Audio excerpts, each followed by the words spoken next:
Assalamualaikum and hi, my name is Zainab binti Basir and my group mates Nurul Adina binti Muhammad Amin, Zurina Gosirin, Nur Sufiana binti Jos and Dela Diaria Romanus. And we have selected a newspaper cutting titled Impose High Pollution Tax on Firms. This article discusses about the management weaknesses of a firm and ways to mitigate and conserve the environment, and these have been developed to raise societal awareness about the importance of protecting natural resources and the environment. This is due to the actions of some individuals or businesses who are not environmentally responsible. So, the issue in this news is a lack of environmental management. This weakness has affected the environment as well as the health and life of the population.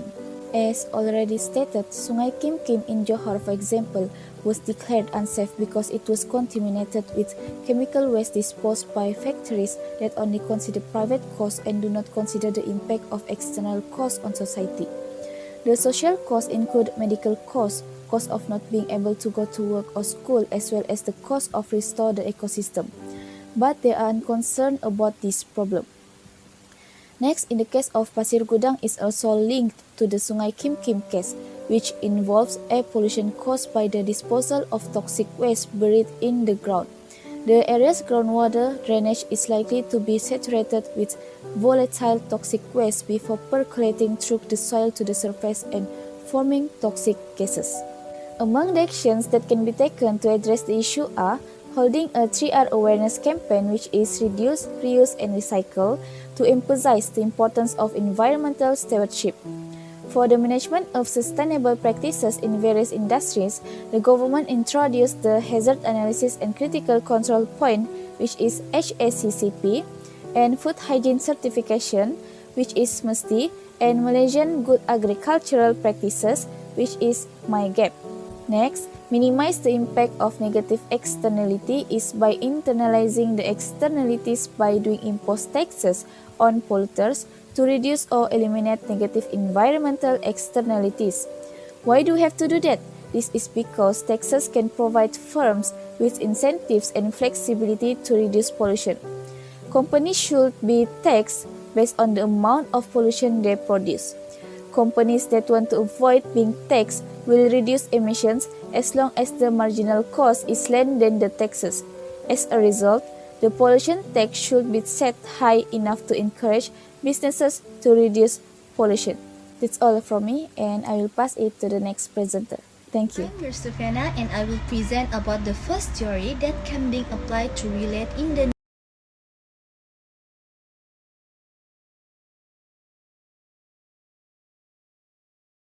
Wallis 2001, market failure is the inability of a market or a system of market to provide goods and services either to all or in an economical optimal manner. Besides, market failure is typically seen as the inability of a market to meet the requirement of perfect competitions that result in an effective distribution of commodities and services.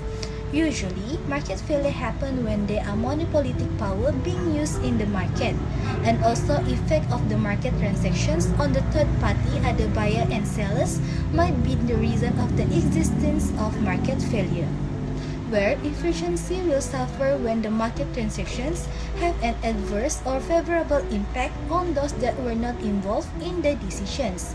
As an example, exhaust fumes from the vehicle heating system or plants degrade the quality of the air and harm public health. According to the newspaper cutting, it states that market failure exists when the market does not efficiently allocate resources that can balance social costs and benefits. Social cost is the total cost to society, and this includes the private and external costs. In the case of Pasir Gudang and other similar cases, the social costs are the private costs incurred by the firm that dispose of the toxic waste and the costs incurred by society due to the pollutions. Companies that dump chemical into river, and the rational choice theory is illustrated by Kim Kim, where the external costs to the society were not taken into account and only the private costs were taken into account. Environmental pollution resulted from this, which cost society money that wasn't their responsibility to pay. The The societal costs include medical expenses, lost wage or tuitions, or as well as the cost of re-establishing the ecosystem. Based on this, we can see that market failure can occur due to the failure of the company to produce products that do not comply with the standard, where the manufacturing process of the product causes the harm to the public as well as to the environment. Therefore, imposing the high pollution tax on the firm is the one of the way to prevent the market failure. That's all from me. Assalamualaikum and hello everyone, I'm Nurul Adlina and I will continue the presentation on the second theory. The second theory that can be identified in the newspaper cutting is the negative externalities. Negative externalities refer to the price of service does not reflect to its production, where it means cost to third parties other than the buyers or the sellers of an item not reflected in the market price, particularly in a case like damage by industrial pollutants. Decision makers do not consider the cost imposed on society and other as a result of the decision. Neither the buyers or the sellers of the good consider this cost to third parties. Example, in the newspaper cutting where the firms that dispose of the chemicals into Sungai Kim Kim is an example which they only considered the private cost, but they did not consider the impact of external cost to society. This led to the environmental pollution, which caused society to incur costs not created by them, and these things should be taken more seriously. So, internalizing the externalities is one way to lessen the negative effects. To lessen or completely get rid of harmful environmental externalities, market-based tools like taxing polluters might be necessary. Taxes can give businesses incentives and flexibility to decrease pollution. Depending on how much pollution a company makes, taxes should be charged on it. If the marginal cost is lower than the taxes, businesses that wish to avoid paying taxes will reduce pollution. In order to motivate businesses to minimize pollution, the pollution tax should be set at a high enough level. Since everyone has a responsibility to maintain the environment, it is necessary to increase society's awareness of the value of a clean environment. That's all from me. I will continue the presentation to the next presenter. Thank you. Hi, my name is Dela Diaria Romanus and I will continue with the third theory, which is pollution tax.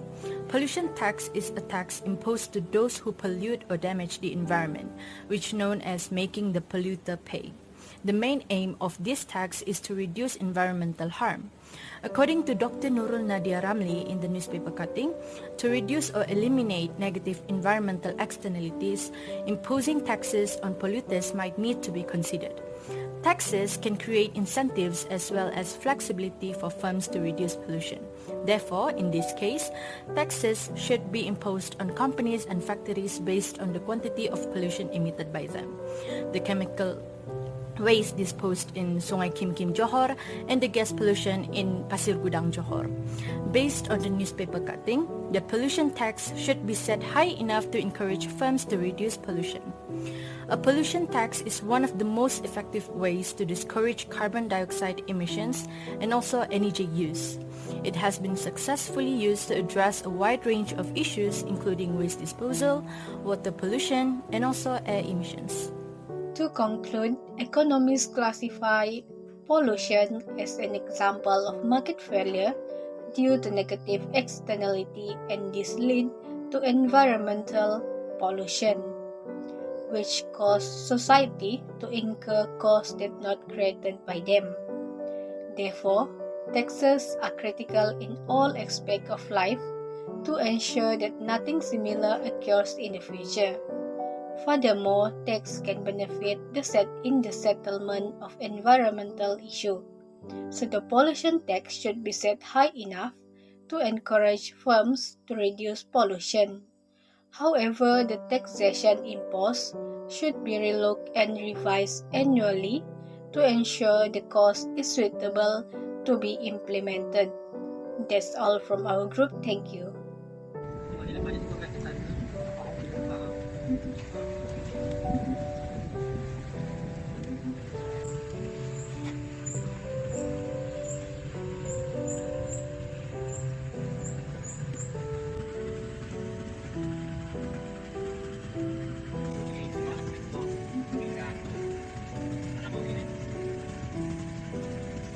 Ini.